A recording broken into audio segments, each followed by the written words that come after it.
Clash Mini tier list is here, and let's find out who the best heroes and minis are in Clash Mini. Starting it off in the C tier, here we have one hero. It is the Monk. Unfortunately for the Monk, yes, it's super strong in a lot of scenarios, but once you're able to learn how to counter the Monk, it does become very difficult to play and pick up value. In certain scenarios where you do get lucky in round number 1, where you do find their hero, you do pick up value with the Monk. But in other times where your hero misses theirs, it's kind of awkward. Next up, we're going to go to the minis here to the C tier. There's not much really to talk about because they are not that strong. Lumberjack just hasn't really found a place in the meta. It's just too much almost elixir commitment to not get that much value. Frenzy time is so fast, and it pretty much does what the Lumberjack wants to do in Frenzy time, and I feel like the Lumberjack in the beginning doesn't speed up your minis enough to make it super valuable. Barbarian just hasn't found a spot right now. It's pretty decent. It might go up and down, but right now it's in the C tier. Archer hasn't really found her way. It might need one more tile increase. It is feeling a little bit lackluster. Battle Healer, also the same thing. There's just so many better 4-cost minis right now that I cannot play a Battle Healer. Valkyrie is pretty good, but a lot of times you're not getting value with the Valkyrie. There's so much clash inside the game that the Valkyrie just does not do good work. We also have the Wizard here. The Wizard in certain situations are good, but now with the no movement, nobody's stacking up their minis, so you really don't get too much value with the Wizard, which is also one of those interesting minis where I wanted to put higher, but I just haven't seen anybody use, so I cannot put it higher than the C tier because nobody's using it and I haven't found a great use. Next up, we have the B tier, and just remember guys, this is an early tier list. We are going to have another one in a couple of days once the meta kind of solidifies and we get a good gauge at what heroes and minis really are staples. We're going to be looking at the Shield Maiden, the Countess, and the Barbarian King. These heroes are pretty good heroes. They can win, but they just don't do enough compared to the heroes that are in the A tier and the S tier. The Shield Maiden is very good with the Taunt Shield, but it does lose the shield when it gets stunned. It's a little bit awkward right now, but there is really good decks with Shield Maiden, so you can't really say that the Shield Maiden is in a bad spot. Countess, especially with all the clash, it's really difficult to kind of get super value with the Countess, but when you play it perfectly, it's easy victories. Barbarian King, you know, it's just a super solid hero. I feel like with the 3 seconds of invulnerability now, it might not be enough because of so much HP and changes to the game, but we'll see. Natureborn is also going to sneak in here in the B tier. Natureborn is all right.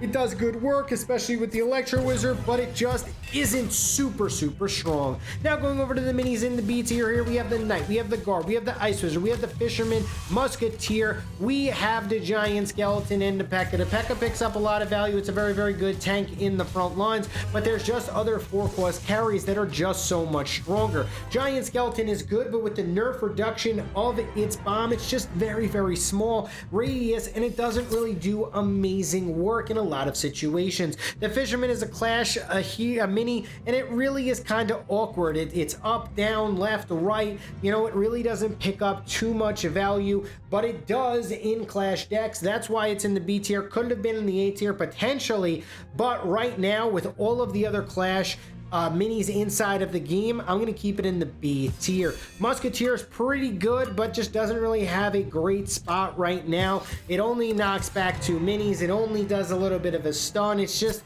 awkward for 3 elixir, and I would rather have better minis. Ice Wizard's pretty good, especially to stop clash with the 3rd star.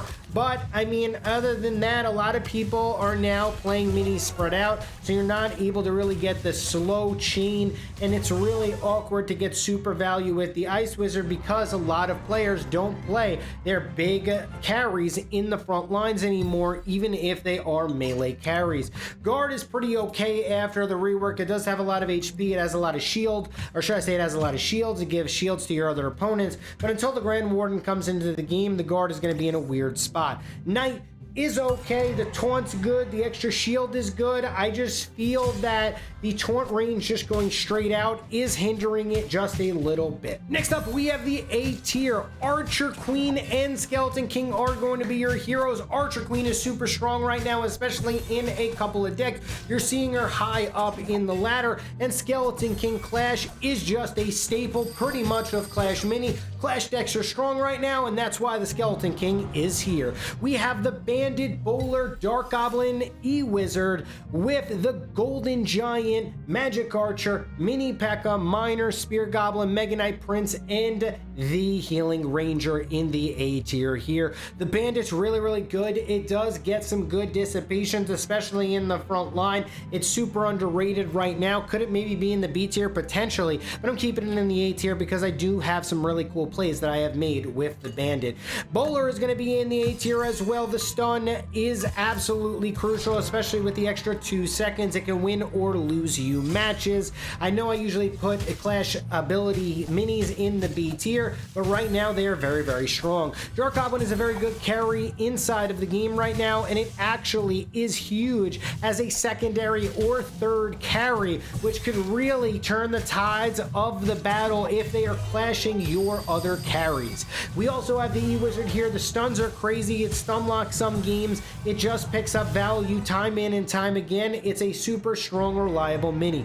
Golden Giant, super big tank. There's a lot of stuns right now. The Golden Giant excels with stuns, and that's why it's in the A tier. It's just a big tank with a lot of HP and a lot of healing. Magic Archer does a lot of damage. It's in a couple of decks, but when it does do work, it really can clear out the entire board. Could I have put it in the B tier? Maybe, but we're going to keep it in the A tier just for right now. Mini P.E.K.K.A is one of those crazy minis that can completely counter a hero or a mini in the front line with the Dissipate, especially when you know they can't move it. The Mini P.E.K.K.A really can pick up good value, and it could really easily win you a match, especially if they're throwing over a swordsman or something like that, and you can just dissipate it down, and you don't have to worry about that swordsman ever supering, or a Barbarian King, or, you know, a Wave Master. It just picks up value time in and time out.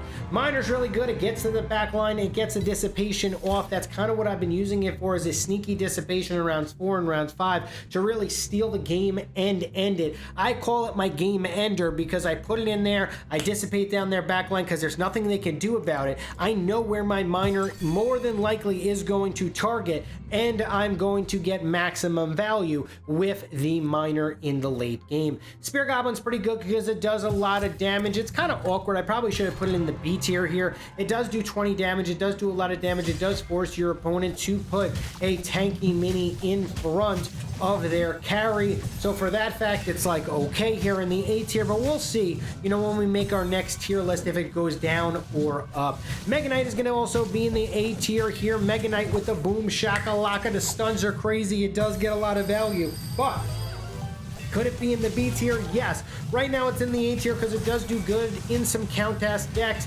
and other decks as well. It just barely makes it here. I actually have been toying around with Wave Master Mega Knight. It's pretty crazy if they don't have any dissipation or anything, but right now the Mega Knight is going to be in the A tier. Princess with the charge has to be in the A tier here. It just does so much damage. It completely neutralizes, let's just say, a Mega Knight. If they put a Shield Maiden too high, a Barbarian King, a Skeleton King, it really picks up value at clearing out a mini in the front lines or a hero. Healing Ranger is also going to sneak into the A tier here. It may have been in the B tier, but there are just so many decks with the Healing Ranger completely taking care of business, especially healing the Shield Maiden and other minis. Also healing your backline if you can make it really nice with the Miner and the Healing Ranger. If you can line that up perfectly for the late game, it'll really pick up a lot of value. Your Miner will be able to get dissipations. They won't be able to have any energy to super you, and you'll be able to pick up the victory just like that.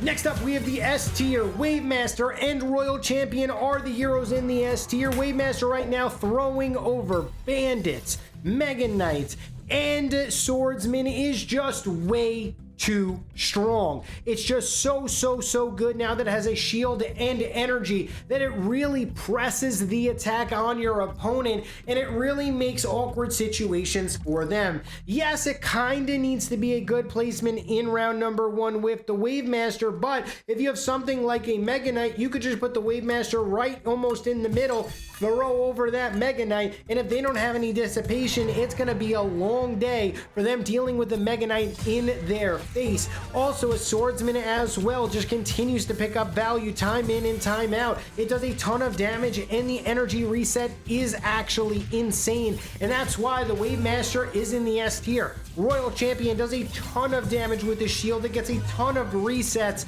and it just continues to chain, especially if you are playing correctly and perfectly. It's really hard to deal with Clash abilities and the Royal Champion, because even if they put their minis further back to avoid the shield, you could charge and knock back their frontline minis so that your Royal Champion is able to get good chains off, and it's able to chain their entire team. It's just super strong, and it feels very good when it's executed perfectly.